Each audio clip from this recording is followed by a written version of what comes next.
Iboan, thank you so much for connecting with me yet again. And today I'm going to talk to you about motivation. How can we sustain ourselves in whatever goals we want to achieve? So, your goals, of course, will be different, for example, mine or another person. It might be really learning how to be great at carpentry, for example, or it would be really great at training a cat to be a loving cat, or it could be taking a long course of education. Maybe you want to be an accountant, or maybe you want to be an air traffic controller, or you want to be a teacher, or your goal would be to be the best possible mother and father you could be for your children, or you want to have enough money so that you can start a charity service project. So goals can vary.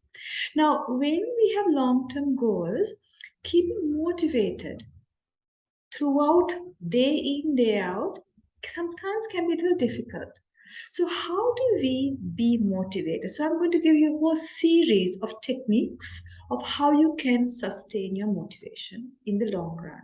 The first is what we refer to as have intrinsic motivations as opposed to extrinsic motivation.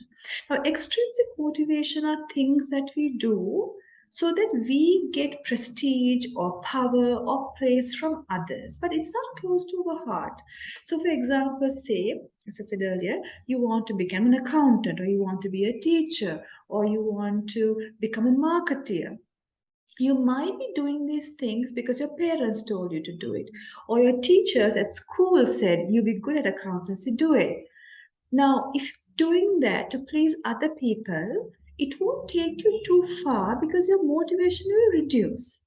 Rather, look for something within the activity that you're doing which is close to your heart. So, for example, if you're going through a course of study in order to be a teacher, think about what can I do really by being a teacher?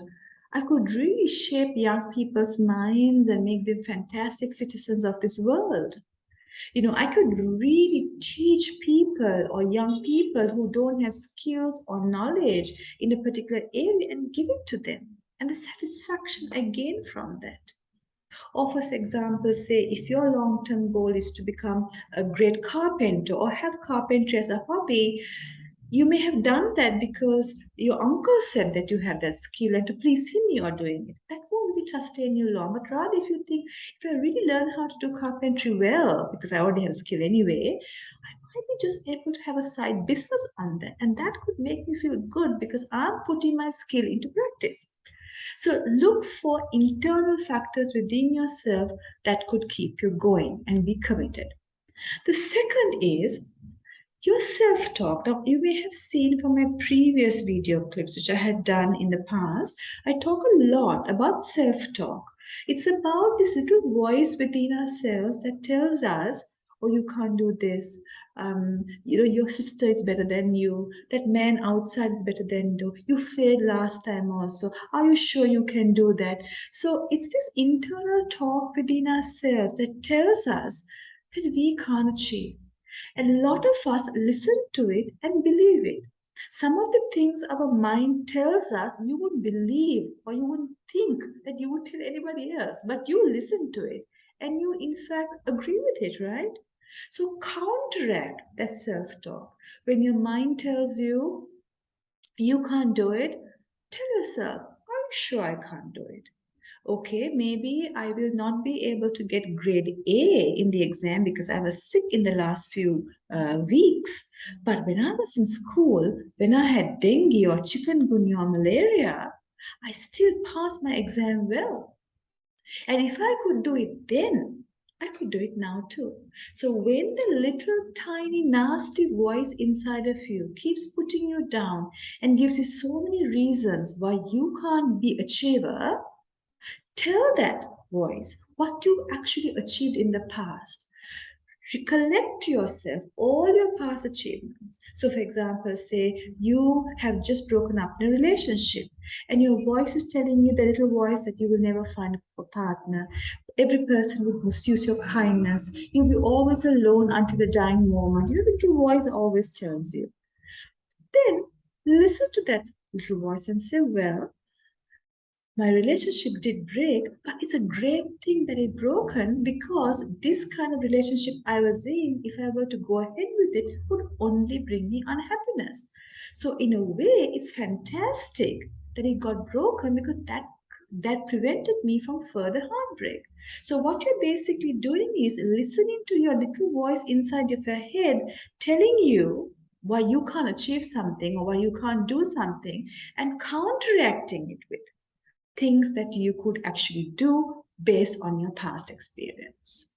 The fourth strategy is to hang around with people who has achieved the levels that you want to achieve. Now, this is very powerful because sometimes when you want to up our life, upgrade our life, whether it's in social skills or in maybe starting a new enterprise, a new business, or having a new fitness program so that you're fit and healthy, we don't really hang around with people who have got to that level.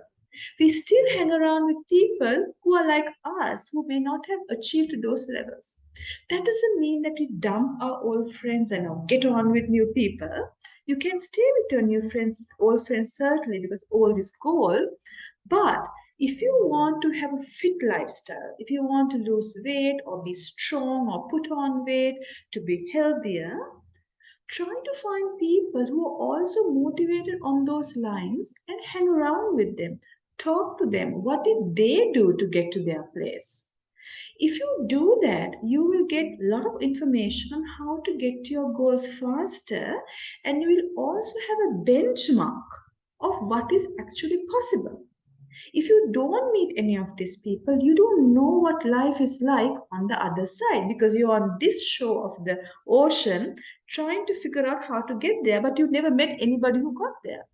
So, therefore, the fourth strategy is, for example, if you want to start a new business, but you've never met people who started their own businesses, reach out to them, find these people, talk to them, learn lessons from them that will inspire you and motivate you to go on in your long journey of achievement.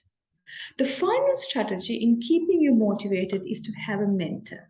A mentor is like a person, like a person who is a professional. They're not a psychologist or a counselor, not for mental health issues, but for somebody like a life coach.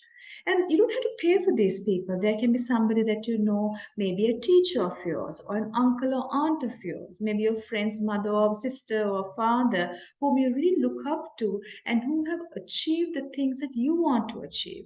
You could ask that person, can you be my professional mentor? Because I love the way you say public speak, and I would love to learn and be like that too.